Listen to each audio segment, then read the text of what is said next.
pleased to introduce to you our prestigious presenters today, Edgar Milan and Basil Paul.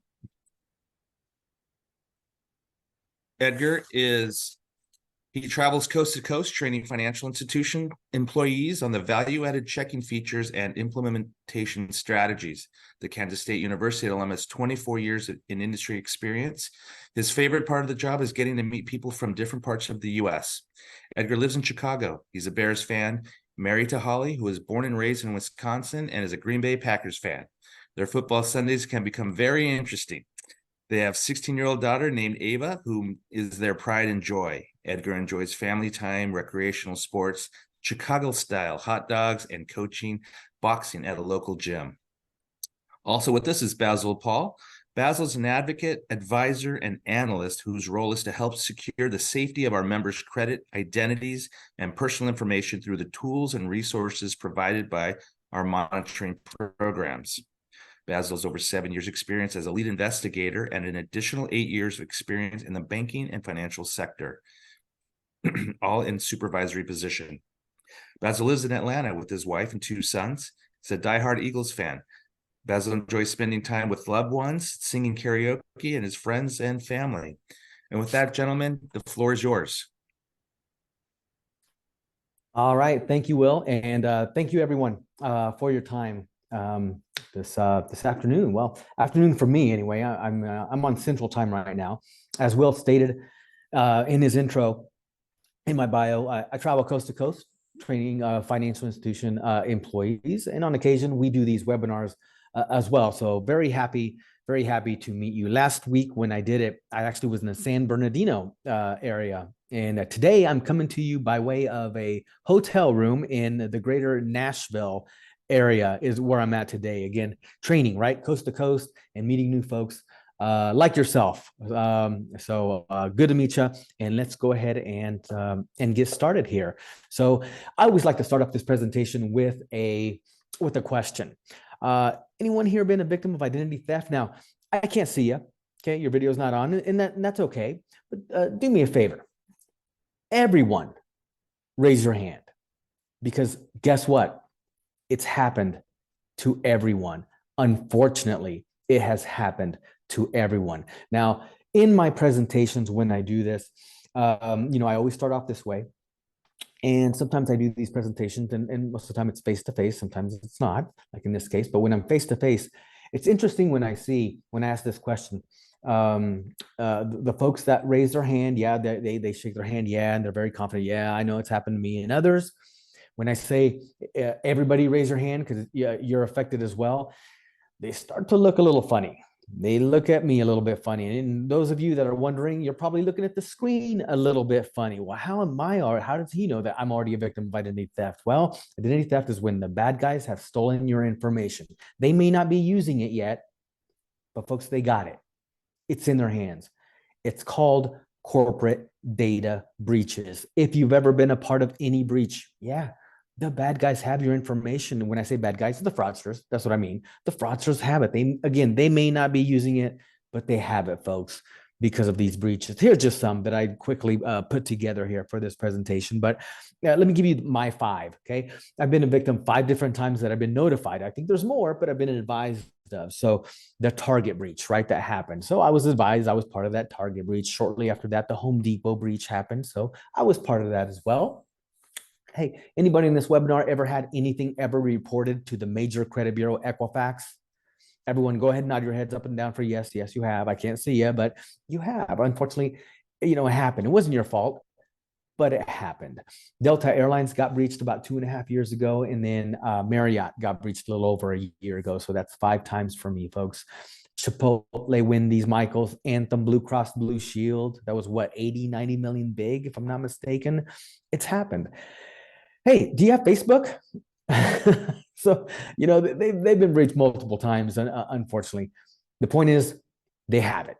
They just do. So how do we protect ourselves then if we know they have it? So I'm going to give you some advice on that here in a moment. So here's what I want to cover here. Actually, 2 different types of identity theft, identity fraud. Now, one is when somebody steals your money. I'm going to come back to that here in a moment. But really, the focal point here, what I'm going to be presenting to you, and also Basil's going to be speaking a little bit, is going to be on number two. Really, that's what we do. What Basil and I do here for the company that we work for is that's when somebody uses your PII, personal identifiable information, for personal gain, like a loan, to get a new passport, or maybe to purchase a gun, etc. So different uses there. Okay, that's really going to be the focal point. The reason why I want to touch on number one is because when I do this presentation, I constantly get this question. Well, Edgar, you told me about credit file monitoring, if getting alerts and whatnot, and having an advocate like Basil, in case that does happen to me. But what about somebody stealing my money, right? I always get that. So I do want to touch on that a little bit. I'm not going to sit here and tell you that, hey, the company we work for is expert on number one, but we have an idea of what the best practice is here, what to do to help yourself. But what happens if somebody steals your money? What I mean by that is they tap into your checking account, right? Or a fraudulent debit card swipe, or they're into your savings account, into your share account. You do have some recourse.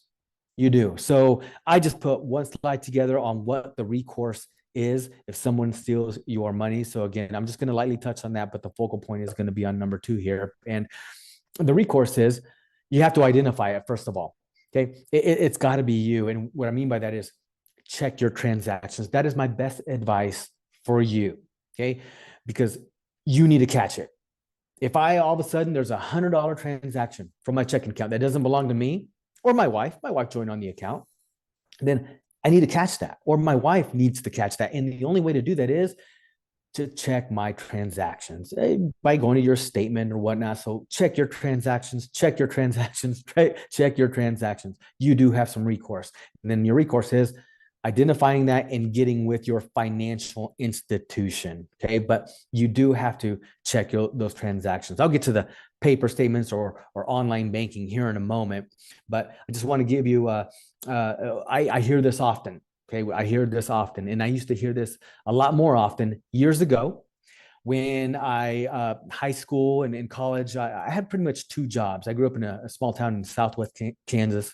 And one of my jobs later in the day was jumping on a tractor, working for some farmers, right, to make money to go to college.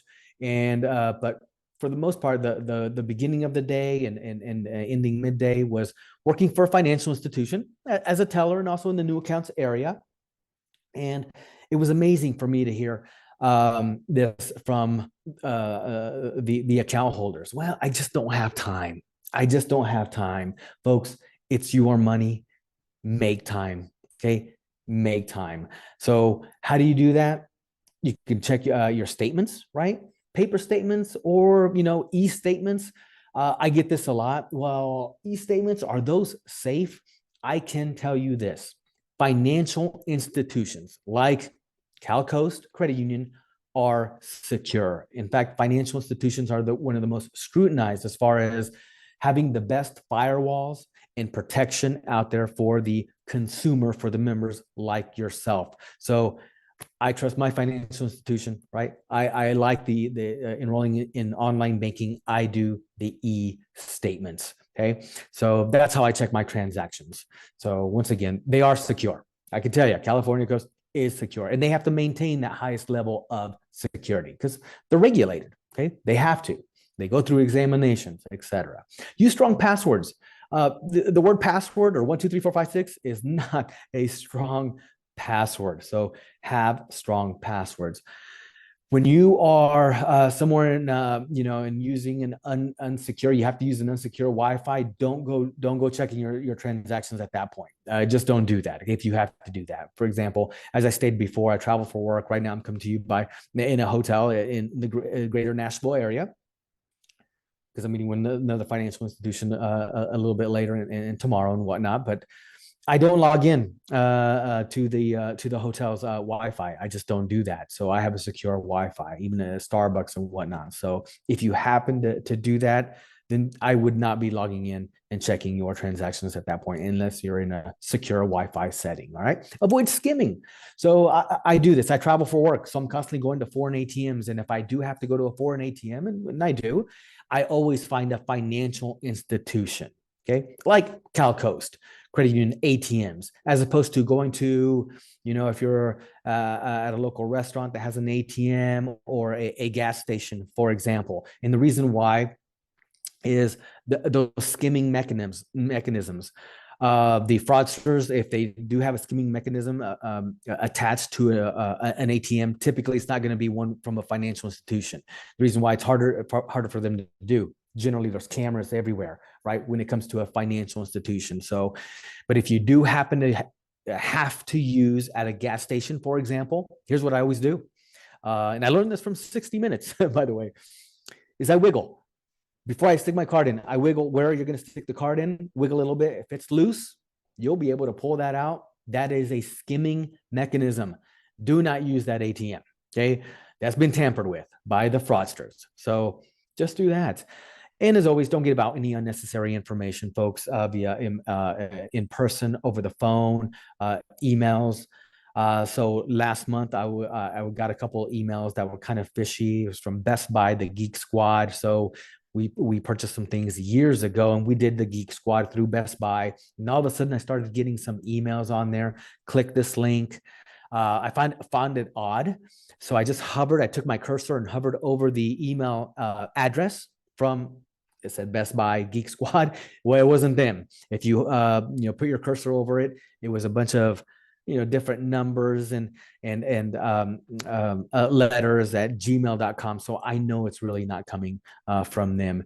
And then just a couple of days ago, on Monday, I got a text message that the post office, United States Postal Service, is having issues with my address. I need to click this link to put in some additional information. And the wording was just a little off to me. The grammar was just not there. It was just off.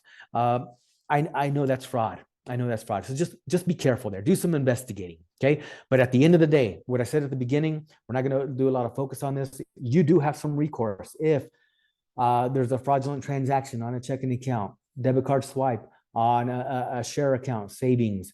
But you got to catch it, right? You got to catch it. And that recourse is to go to your financial institution and work with them on this. So that's what I wanted to touch on as far as number one. The focal point, again, is going to be here. Number two, someone using your information, okay? PII, personal identifiable information. So I already started off with, they have it, right?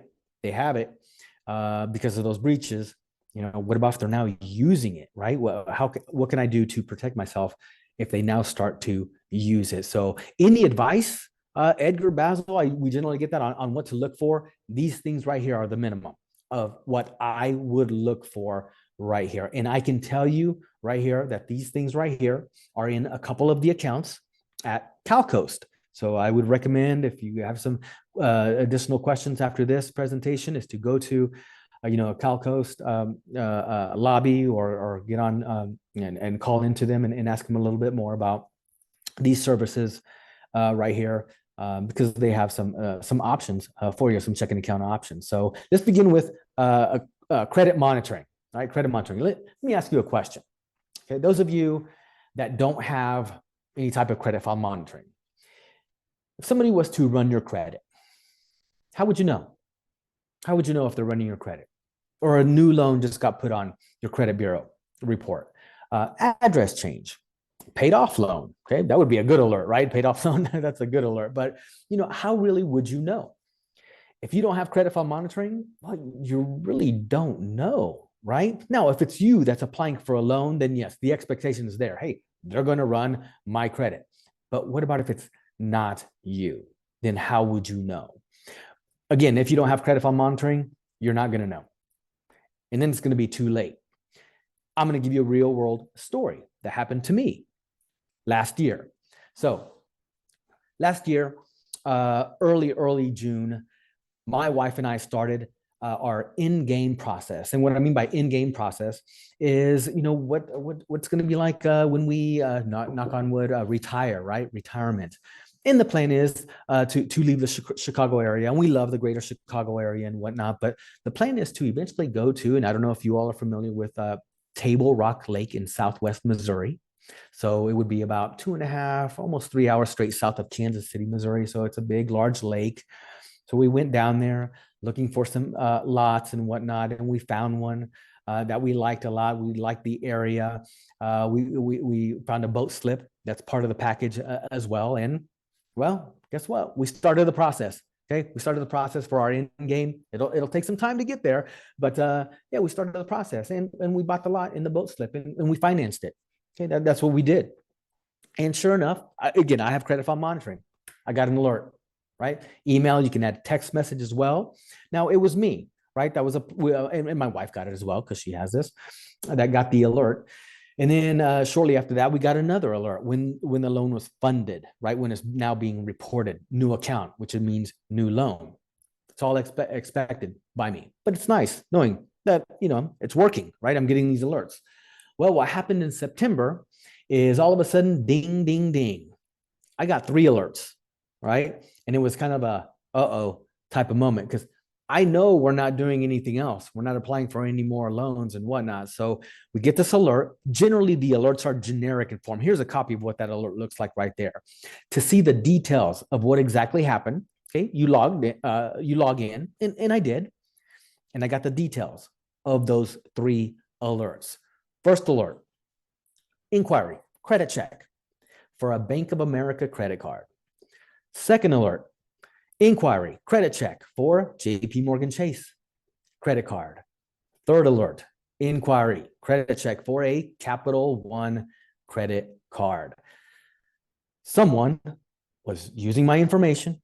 Okay, they had it. Now they're using it, trying to get 3 different credit cards, right? Using my information. The point is, it was caught.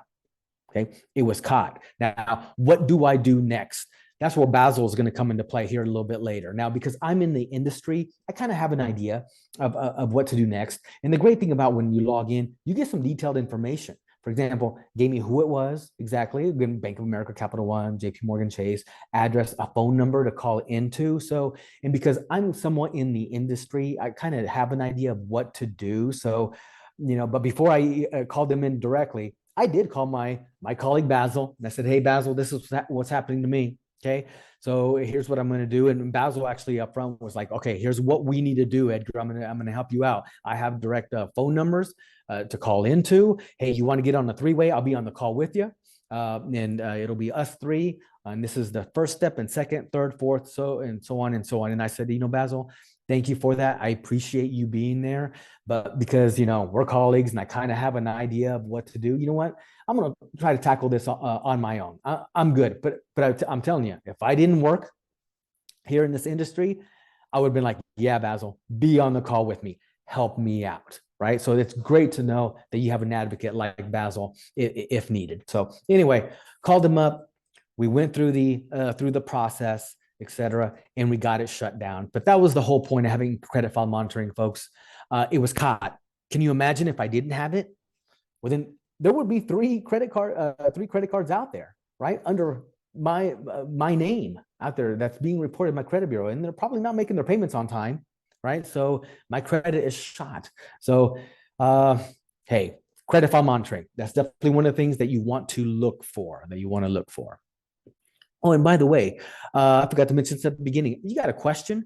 Put it in the chat or put it in the Q&A. We're going to get to the questions at the very end. All right, so that's credit file monitoring. Number 2, dark web monitoring.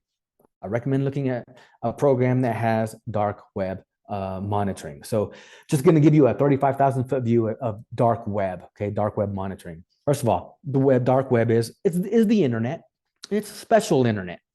And I say special internet because it takes a special internet browser to even get to the dark web. You have to go out there and download a special browser. Safari is not going to get you there. Chrome is not going to get you there. So it's a special browser. And why I keep using the word special, dark web, it's in the name. It's harder to be tracked when you're out there on the dark web.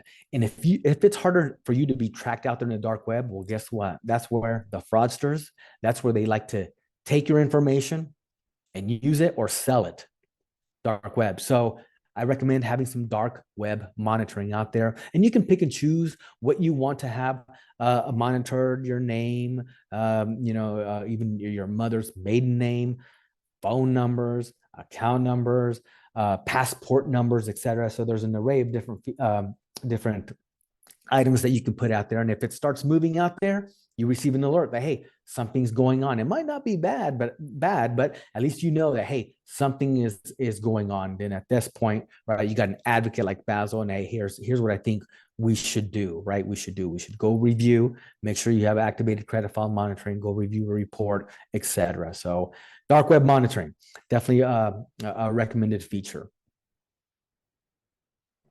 Look for a feature, possibly an account that gives you access to a score and a report. Okay, both. So I know there's a lot of different features out there, companies out there, programs out there that give you access to a score, but do they also give you access to a report?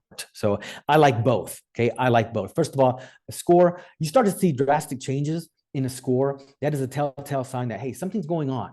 Right? Something's going on. Maybe that would trigger you to look at your report.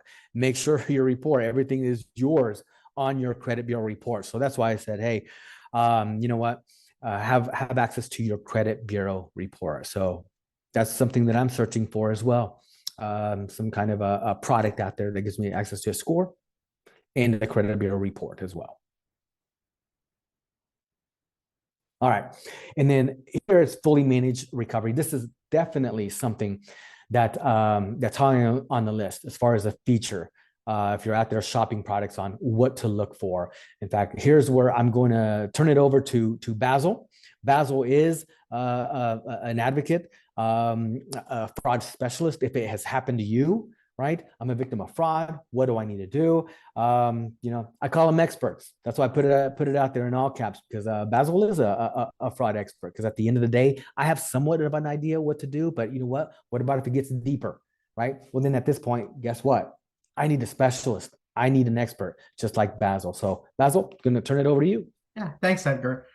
So what we generally like to break this process into is 6 easy steps that makes it easier for the victim to kind of go through this process and have a comprehensive understanding of what we do. Obviously, this is just an overview of the steps and the measures that we take. But if we look at step number 1, fraud detected, that was what Edgar was talking about. You receive a text message or an email alert from our program indicating that there's been an alert or some activity that you don't recognize, and you presume that it's attributed to fraud. At that point, on that alert, there would be some communication to reach an expert dedicated case manager such as myself. And you would contact us, you can call us and discuss what was on the alert. Hey, Basil, I don't really recognize this activity. I haven't done any business with this company. I believe this is attributed to identity theft. At that point, we step into step number 3, incident report, where we are documenting how you discovered the activity. Let's say you received a letter from this company, a phone call or a text message. We're documenting that activity as well. If anyone called you, the time and the date that they spoke to you, just so we have a detailed report of everything that's happened. And so you have the ability to share your story and what's transpired until you've reached to us. And at that point, we come up with a recovery plan. Now, the recovery plan obviously varies depending on the severity of the identity theft, what type of identity theft has occurred, and how you want to proceed with it. So a lot of times we have our members that say, I just want to take a back seat. I want you to primarily handle the investigation and the communication, which is fine, which is what a majority of our members opt for. We just need their presence and their permission to have these conversations. And so you can also testify and attest to everything that we're providing to whatever creditor it is that's claiming that you've opened up an account with them. That also takes into consideration the time frame and the steps that it takes to shut down the account, report it to the credit bureaus, report it to the collection agency if a collection agency is involved, and your financial institutions as well. So on top of that, we go to step 5. Not only do we want to resolve the identity theft situation, we want to put preventative and precautionary measures in place to help prevent anything else from happening. So that is where we come in and we assist with the process of placing fraud alerts, activating monitoring. So if you haven't had the monitoring services before, let's say you receive a letter or you go to the bank and you apply for a loan, and at that point is when the banker turns around and tells you, hey, Mr. or Mrs. So-and-so, you have an account that's remaining on your credit report that looks like it's in derogatory, which does happen. And if that's the case, we can still establish the active monitoring going forward to ensure that nothing else happens. And of course, the last step is the most important thing. That is the identity restored. That is the completion of the entire process. That's making sure that you're not held liable for any charges or accounts that you did not authorize, making sure that the creditor that originally reported it as such understands that, making sure that the credit reporting agencies remove that activity off of your credit report as well. So in a nutshell, those 6 steps encompass the entire process. And of course, as I said before, it deviates and we can go into specifics, but I wanted to kind of give you an overview of what our world looks like. Perfect. Thank you, Basil. So super important here. Huge peace of mind that you have a specialist that if it ever happens to you, right, that's going to work on your behalf. All right. Also, expense reimbursement, another feature. Highly recommend that I look for if I'm looking for a product. So fraud insurance is what it is. Now, here's what we're not talking about when it comes to the coverage here. And that's the fraudulent transactions on your checking accounts or debit cards. We already covered that. Remember, that was number 1. Your recourse is, right, going to your financial institution, right? That, hey, this $100, that wasn't me, right? My wife joined on the account, it wasn't her as well. So that process. These are above and beyond all the other things if you are a victim of identity fraud. Like, for example, let's say everybody on this webinar, we are all victims of identity fraud, okay? And it's a mess for us. We are getting nasty collection calls. They just don't believe that it's not us. So much so that we got a summoning in the mail. We got a piece of paper in the mail that says, hey, they're taking us to court.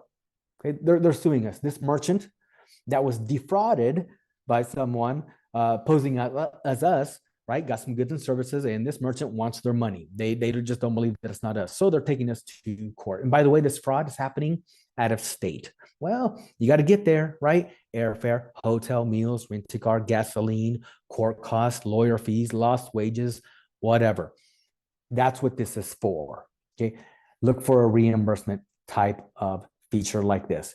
Because if you don't have this feature, everything that I just mentioned right there, nobody gives that back to you. You are actually out of pocket as an individual if you don't have this feature right here, the expense reimbursement. So the reason why I have $25,000 up there is because 2 accounts that CalCoast offers, that's their threshold there is $25,000. So and there's eligible family coverage on that. So if you want more details on that, definitely talk to person over at CalCoast, and they'll be able to give you some more details on that. So it's a lot of coverage is what it is. So again, that's the minimum that I would look for in a feature. Okay, all of these things right down here. You want to look for, if you're going to go a little bit above and beyond, and look for some additional risk management, I guess, if you will. Here's some other things that you might want to consider. Okay. And the reason why I bring this up is California Coast Credit Union, CalCoast CU, they do have an account, one account that has these additional features right here. If you want to go that extra step, a little bit above and beyond, the IP address monitoring. It's like a firewall, it is what it is, an extra firewall. Right? IP address is when you get on the internet, there's a specific code. It's kind of given to your laptop, if you will, that you're on. And if there's, seems to be some tapping into that code, again, if you will, then, there's a hacker that's in. And they're more than likely viewing your information, what you're seeing, right? And where you're going, the IP address. So at that point, you want to shut that down, of course, and change up, passwords and whatnot. So recommend IP address monitoring, high risk transaction monitoring. So what that is that there's certain providers in this network. And if all of a sudden these transactions that are a little bit not norm not normal to your transactions, you would receive an alert. So that's going above and beyond. That's another feature that's part of one of the accounts that's offered at CalCoast. And then social media monitoring. Okay, we're starting to see a lot more of the cloning out there. People hacking into your Facebook, into your Instagram. This is the social media, right? The TikToks and Twitters and everything else. So what this is you activate this on whatever you have. Like, for example, I have Instagram and Facebook. Those two platforms is what I have. But if I had Twitter, I could that would be monitored as well and everything. But again, Instagram and Facebook. And if all of a sudden there seems to be some odd post, maybe vulgarity, whatnot going on my social media posts that are just off, that are not norm to what I generally post, I receive an alert, because more than likely, right, something's happened. If it's an odd post, it wasn't me. Somebody hacked in. Somebody maybe cloned my account. So again, this is going above and beyond. All right, now, so where can I get a program? So I just gave you the minimum, right? What you should look for, and also if you want to go a little bit of above and beyond, shop around. Okay, shop around. That's what I tell everyone, every individual. Go take a look. Shop for different companies, and there are different companies out there. There's LifeLock, right? Everybody knows LifeLock, the monitoring that they do. There's ID Shield. There's other products out there. Be aware of what they provide. Remember, here's what the minimum that you're looking for, right? Be aware of what they provide. And then also, right, cost is important, right? Cost is important. So do a little shopping around. That's what I would do. Free programs out there. So my best advice to you on the free programs is ask yourself, why exactly are they free? Okay, why exactly are they free? So I get asked that question a lot. Well, why is free Credit Karma free, Edgar? How can that be, right? How can that be? So you got to really ask that question, and you could dive in and dig in, and you can even look them up and whatnot. So the way that Credit Karma works is they take your information and actually they send it off and shop it around to different companies. And if you were to sign up for one of the credit cards that they sent your information off to, then they get a little bit of a pay from that. So I don't know. I guess the thing that you're trying to protect the most, they're actually shipping off to other companies. Doesn't make much sense to me. But again, that's just me. So ask yourself, why are they free? And what all do you get? So what I tend to do, and I underlined it there, is I go to my financial institution. Okay. And I'm going to give CalCoast a little bit of plug here. I just am. If I trust them with my money, okay, then you know what? I'm pretty sure they have some pretty good other features out there, additional features out there, identity theft, dark web monitoring, etc. So you have some questions on what all the features they offer, the name of the accounts, definitely call into CalCoast, or go visit one of their lobbies. One of their frontline folks would be more than willing to talk to you about it. So shop around your financial institutions. Once again, you trust them with your money. Guess what? I'm going to trust them with these other features as well, because they've done their due diligence. All right, and that's my part. That's Basil's part. Thank you for your time, Will. Thank you very much, Edgar and Basil. A lot of great information. We could probably talk for hours regarding ways that we can protect ourselves and all the fraud and threats that are out there with these fraudsters looking to get our personal information. Yep. We just we need to be diligent and protect ourselves. Coming from the credit union or any financial institution, I highly recommend everybody sign up for alerts on your account, whether it's debit card transactions, any type of debits to your account, alerts using your debit card where there's card not present, sign up for all those. I have them all signed up. I do get emails and text messages about transactions that I do, and I don't mind them. But if I ever get one that I didn't authorize, I'm going to immediately call my financial institution so that we can dispute that. Now, as Edgar was saying, check your transactions, super important. You only have 60 days from the date of your statement to dispute them. So even if it is fraudulent and it's been past the 60 days after your statement period, the financial institution may not be able to recover those funds. So you want to make sure that you're monitoring your account, you sign up for alerts. It's very important.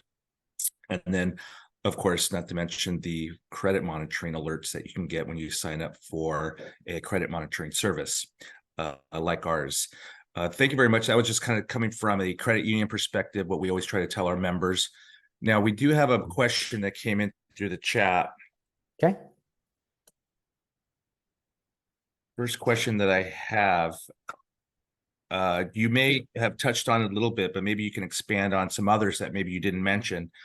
Are there any what are some of the most common methods that identity thieves use to steal your personal information? Well, it's from those breaches, right? That's what it's from. And then so it's out there, and then they put it out there. These thieves, right? These thieves are not necessarily the fraudsters. Sometimes they are. Sometimes they're acting as both. But sometimes, a lot of times, it's the hackers, right? They get into your information, i.e., the target breach and whatnot. And then what they do is they take all these consumer information from that target breach, and some of it goes out there on that dark web, and then that's where they start selling it, right? And so the vast majority of it, where the starting point is from breaches. That's what it's from. So I wish I could tell you, hey, how to protect yourself from a breach. I don't have a good answer for that, just because that's really the Targets and the Home Depots and the Equifax, etc. So yeah, most of it comes from the breaches. So what you could do at that point now is, again, to look for products that have these features, because we know they got it, right? We know they got it. Now, if they start using it, that's when you start getting those alerts. So. Thanks, Edgar. Another question that came in is related to technology. What are some of the anything new that's coming out technology-wise that fraudsters are using to steal our identity? Maybe AI comes to mind. Are you seeing any trends in that respect? Yeah, I have. And Basil, if you have anything to add, please by all means. But yes, AI. In fact, that's what I was going to mention. All right. So the whole emails and some phone calls and everything else. So now with some AI, what they have done is this is a little bit on the scary side. I'm not going to lie to you, but so I've heard a story where somebody has taken through AI the voice of and I can't remember if it was a son or a daughter, and used with AI their voice, and then called in to mom late in the night. Hey, I got myself into some trouble. I need you to send money to this and this and this, and use this Venmo or whatever. And it wasn't their son/daughter. It was, a fraudster using AI, using the voice that sounded like them. So, yeah, it's I've heard that. That's the latest that I've heard, the newest. Yeah. Yeah, you know what? With AI or artificial intelligence, it's getting really scary in terms of calls that could pretend to be someone else. Yeah. And okay, thank you for that. And any other questions that came in? Are there any particular demographics or groups of people that are most vulnerable to identity theft? And if so, why? I can speak to that. It used to be people that are a little bit older that are not familiar with technology, but that's kind of evolved and changed into kind of everyone, because everyone to some extent, especially after the pandemic, has started using technology to do something as mundane and simple as ordering medicine or buying food.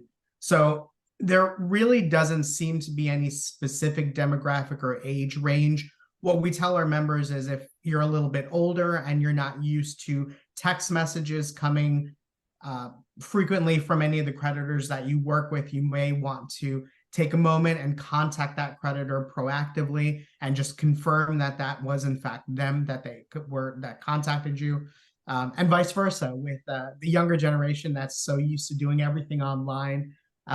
We want to encourage verifying that information. Not every single text is going to be legitimate. Not every single text is going to come from Amazon or anyone that you're working with. So again, taking a couple minutes, like Edgar said, analyzing the language and just putting into perspective why it is that they're reaching out to you, when it is that they're reaching out to you, and for what purpose.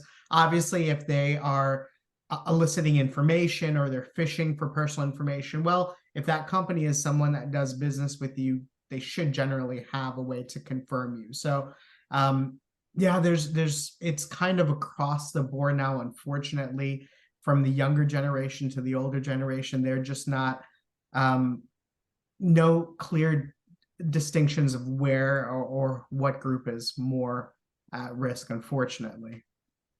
Yeah, I would say everybody. yeah, Yeah. that's the unfortunate truth. Yeah, I think everybody is vulnerable to it. I get text messages all the time that are random that say, hi, hello. One the other day was, are you still at the old place? I don't know. I have no idea who these people are, but they're waiting for me to engage in a conversation so that they're waiting for me to say, oh, is this so-and-so? Oh, yeah, it is so-and-so. And then you start to give them information about yourself. So people be aware of any unsolicited text messages or emails that you're getting from people you don't know.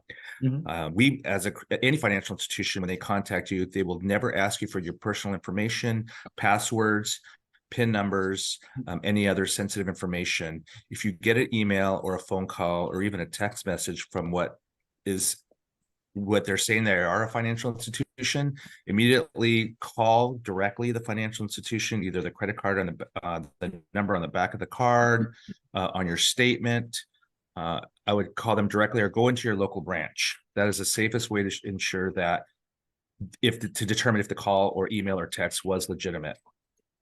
Another question that came in as far as if you've been a victim of identity theft, can they take advantage of the service after they've been a victim, or and if so, or if not, and they don't have your service, what other resources are there available? Yeah, so pre-existing conditions is what we're talking about here. So if you have identified that pre-existing condition, already started working on, then no, it doesn't go back. I guess for that particular incident, you need to finish what you've already started, if you will. We don't sweep in the middle. Now, because you are a victim of identity theft, identity fraud, right now, this is definitely something you want to look in, or features you definitely want to look into, because going forward, sure, yeah, absolutely. Going forward, you now have the features, because some other things might start popping up. Right. So I guess that's the only caveat with the pre-existing condition. So what can they do then if they are victims of identity theft? Are there resources they should reach out to help them get through the process? Sure. They some general resources. They can visit identitytheft.gov or the Federal Trade Commission and file a report with them. Local law enforcement, file a police report, and then also work with the fraud team of whoever the creditor is. Typically, when you file a claim against a creditor, there's a process that they expect you to walk through, providing documentation. And then in exchange, there should be some documentation and evidence proving that they are the ones who they assume has opened up the account. So my general advice would to be reaching out to that creditor and just ensuring that you followed every single step or measure that they're asking you to cover in order for them to make a determined decision if it's fraudulent or not. Yeah, excellent. Those are great resources. Also, go to your financial institution. I'm sure they'll have a list resources that you can use. They're there to support you if you've had identity theft. If not, I encourage you to get some type of credit monitoring service in place. I personally I have a service. I had a bank report an account on my credit. And it turns out it wasn't fraudulent, but it was an error on the bank's part. And so it hit my credit report. I got an alert right away. When I called the advocate, they were able to call all the credit monitoring services, credit bureaus, I'm sorry, and put on fraud alerts just in case it was fraudulent. Come to find out that it was actually an error on the bank side, and they actually removed the report from my credit report. But I didn't have to do anything. The advocates were there. They did it all for me. It was very easy. Okay. Can you talk a little bit about the IP monitoring service? How does that work? And is it offered through with the NXG Protect service? So there is an account that CalCoast has. I believe it's in your Ultra Performance checking account. Well, that you guys offer. It's in that the IP.